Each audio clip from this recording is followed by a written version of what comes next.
وہ اپنی بچی سے کہہ رہی تھی دودھ میں پانی ملا دے۔ بیٹی نے یہ سن کر کہا ماں امیر المومنین کا حکم ہے کوئی دودھ میں پانی نہ ملائے۔ ماں نے یہ سن کر کہا باتیں نہ بنا، پانی ملا، امیر المومنین کون سا دیکھ رہے ہیں؟ لڑکی نے کہا امیر المومنین تو نہیں دیکھ رہے مگر اللہ تو دیکھ رہا ہے۔ سیدنا عمر نے ماں بیٹی کی یہ گفتگو سنی تو اپنے خادم سے کہا اس گھر کو اچھی طرح پہچان لو۔ دوسرے دن ان کے بارے میں پتہ کروایا۔ انہیں لڑکی کی ایمانداری اس قدر پسند آئی کہ اپنے بیٹے عاصم کے لیے رشتہ مانگ لیا۔ اس طرح یہ شادی ہوئی۔ بنو امیہ کے عمر بن عبدالعزیز رحمت اللہ علیہ اسی خاتون کے نواسے تھے۔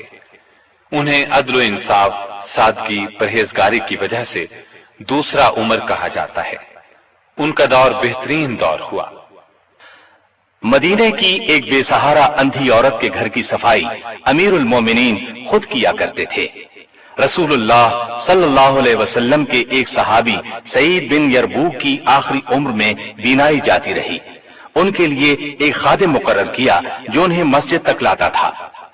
راستہ چلتے ایک عورت نے سیدنا عمر فاروق کو روک لیا اور کہا میں رسول اللہ صلی اللہ علیہ وسلم کے صحابی خفاف بن ایما کی بیٹی ہوں۔ شوہر فوت ہو گیا ہے، چھوٹے چھوٹے بچے ہیں، کوئی زمین بھی نہیں ہے، بچوں کو گھر میں چھوڑ کر محنت مزدوری بھی نہیں کر سکتی کہ بچوں کو کوئی نقصان نہ پہنچ جائے۔ حضرت عمر نے اس کی پوری بات توجہ سے سنی اور فرمایا تم تھوڑی دیر یہیں ٹھہرو۔ یہ کہہ کر گھر گئے۔ واپس لوٹے ایک موٹے تازے اونٹ پر بہت سا سامان لدا ہوا ساتھ لائے۔ اس پر کپڑے اور نقد رقم بھی تھی۔ اس عورت سے فرمایا یہ اونٹ لے جاؤ، جب ختم ہو جائے تو بتا دینا۔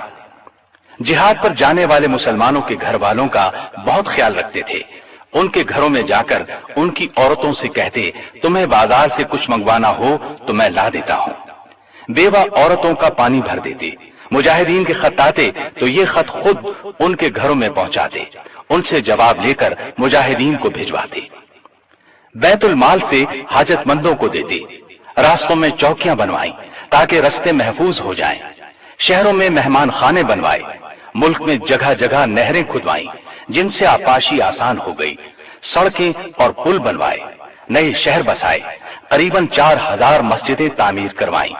حرم کعبہ کو وسیع کروایا۔ مسجد نبوی کو وسیع کروایا۔ مردم شماری کا نظام رائج کیا۔ سکہ جاری کیا۔ سن ہجری قائم کیا۔ جنگوں کا سلسلہ بڑھا تو فوجی نظام قائم کیا۔ فوجیوں کی تنخواہیں مقرر کی۔ مجاہدین کے بیوی بچوں اور غلاموں کے لیے وظیفے مقرر کیے۔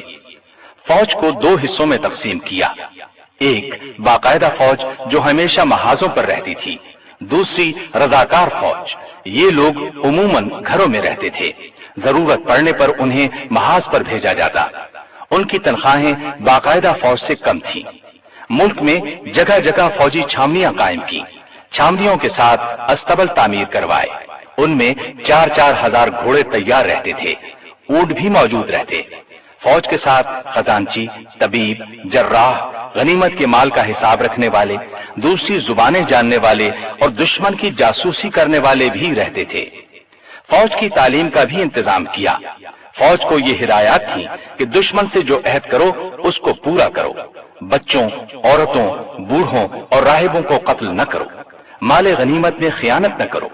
آبادیوں کو ویران نہ کرو۔ پھلدار درختوں کو نہ کاٹو۔ جو لوگ جنگ میں قیدی بنا لیے جائیں انہیں ان کے قریبی رشتہ داروں سے جدا نہ کرو۔ لڑائی میں مارے جانے والوں کے ہاتھ پاؤں، ناک کان نہ کاٹو۔ قرآن اور حدیث کی تعلیم عام کر دی۔ سیدنا عمر خود بہت بڑے فقیہ تھے۔ انہوں نے تمام علاقوں میں فقیہ مقرر کیے۔ لوگ ان سے دینی مسائل پوچھتے تھے۔ ان کے زمانے میں اسلام کی بہت اشاعت ہوئی۔ غیر مسلموں سے اچھے سلوک کی وجہ سے بھی اسلام بہت تیزی سے پھیلا۔ انصاف کا دامن کسی قیمت پر نہیں چھوڑتے تھے۔ شام میں مسلمانوں کو مسجد بنانے کے لیے ایک زمین کی ضرورت پیش آئی۔ زمین ایک یہودی کی تھی۔ مسلمانوں نے زمین اس سے خریدنا چاہی لیکن یہودی نے انکار کر دیا۔ مسلمانوں نے زبردستی زمین پر قبضہ کر کے مسجد بنا لی۔ یہودی نے سیدنا عمر سے شکایت کی۔ سیدنا عمر فاروق نے حکم دیا کہ مسجد ناجائز طریقے سے بنائی گئی ہے، اسلام اس کی اجازت نہیں دیتا، مسجد کو گرا کر زمین یہودی کو دے دی جائے۔ چنانچہ زمین یہودی کو واپس دے دی گئی، اس نے اس جگہ اپنا مکان بنا لیا۔ سیدنا عمر فاروق رضی اللہ عنہ دعا کیا کرتے تھے کہ اے اللہ مجھے اپنی راہ میں شہادت نصیب فرما، مجھے اپنے رسول کے شہر میں موت دے۔ خلافت کے 11ویں سال اللہ تعالیٰ نے ان کی یہ دونوں دعائیں پوری کر دیں۔ ذی الحج 23 ہجری میں حج کے لیے مکہ گئے۔ آپ جب حجر اسود کو بوسہ دیتے تو کہتے تھے، اے حجر اسود، میں جانتا ہوں کہ تو ایک پتھر ہے، تو نہ نفع دے سکتا ہے اور نہ نقصان۔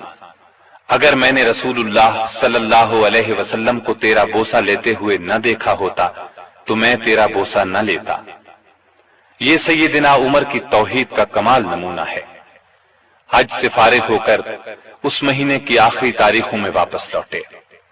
جمعے کے دن مسجد میں خطبہ دیا جو بہت طویل تھا، اس میں لوگوں کو بہت نصیحتیں کی۔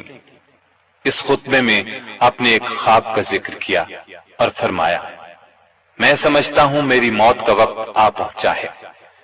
اس کے ساتھ ہی خلافت کے بارے میں کچھ ایسی باتیں بیان کی جن سے معلوم ہوتا تھا کہ آئندہ ہونے والے خلیفہ کے بارے میں پریشان ہیں۔ مدینے میں مغیرہ بن شعبہ کا ایک غلام تھا، یہ ایرانی تھا، اچھا کاریگر تھا۔ اس کا نام ابو لؤلؤ فیروز تھا۔ ایک دن سیدنا عمر سے شکایت کی کہ میں دن بھر کام کر کے جو کچھ کماتا ہوں، میرا آقا اس میں سے بہت زیادہ رقم لے لیتا ہے، اس میں کمی کرا دیں۔ سیدنا عمر نے پوچھا، تم کون سا کام جانتے ہو؟ اس نے کہا، میں لوہار بھی ہوں، بڑھئی بھی ہوں اور بیل بوٹے بھی بنانا جانتا ہوں۔ سیدنا عمر نے دریافت کیا، تمہارا آقا تم سے روزانہ کتنی رقم لیتا ہے؟ اس نے کہا، 2 درہم روزانہ۔ اس پر سیدنا عمر نے فرمایا، تم جو کام جانتے ہو اس کے مقابلے میں تو یہ رقم زیادہ معلوم نہیں ہوتی۔ اس پر ابو لؤلؤ ناراض ہو کر چلا گیا۔ اگلے دن ابو لؤلؤ فجر کی نماز سے پہلے مسجد میں چھپ کر بیٹھ گیا۔ سیدنا عمر لوگوں کو نماز پڑھانے لگے تو اس نے کونے سے نکل کر 2 دھاری خنجر سے امیر المؤمنین پر 6 وار کیے اور پھر صفوں میں کھڑے مسلمانوں کو زخمی کرتا باہر بھاگا، لیکن مسلمانوں نے پکڑ لیا۔ اس پر اس نے وہی خنجر اپنے پیٹ میں جھونک لیا اور مر گیا۔ ادھر امیر المؤمنین شدید زخمی ہو گئے۔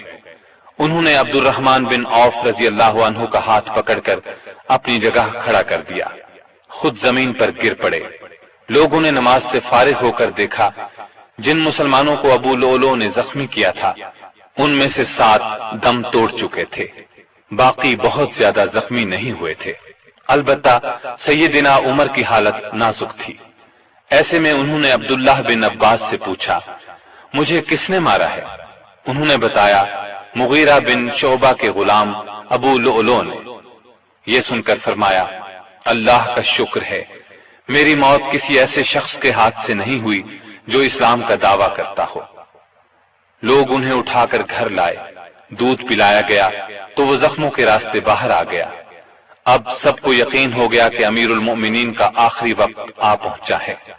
لوگ غم سے نڈھال ہو گئے، ان سے ملنے کے لیے آنے لگے۔ ایک نوجوان ایسے میں ملنے آیا، اس نے کہا، اے امیر المؤمنین، آپ اللہ کی بشارت سے خوش ہو جائیں، آپ ان اصحاب میں سے ہیں جو بہت پہلے اسلام لائے اور رسول اللہ کے ساتھی بنے، خلیفہ بنائے گئے تو آپ نے انصاف سے کام لیا، پھر آخر آپ کو شہادت نصیب ہو گئی۔ یہ سن کر سیدنا عمر نے فرمایا، اے بھتیجے، اللہ کرے یہ چیزیں میرے گناہوں کے برابر برابر ہی ہو جائیں، مجھے کوئی عذاب ہو نہ ثواب۔ مطلب ان کے کہنے کا یہ تھا کہ بس عذاب سے بچ جاؤں۔ وہ نوجوان واپس جانے لگا تو سیدنا عمر فاروق رضی اللہ عنہ کی نظر اس کی چادر پر پڑی جو زمین کو چھو رہی تھی۔ اس نازک حالت میں بھی انہیں شریعت کا اس قدر پاس تھا کہ فرمایا، اس نوجوان کو واپس بلاؤ۔ اسے واپس ان کے سامنے لایا گیا تو فرمایا، اے بھتیجے، اپنا تہبند اونچا باندھو، اس سے کپڑا بھی صاف رہے گا اور تمہارے رب کے نزدیک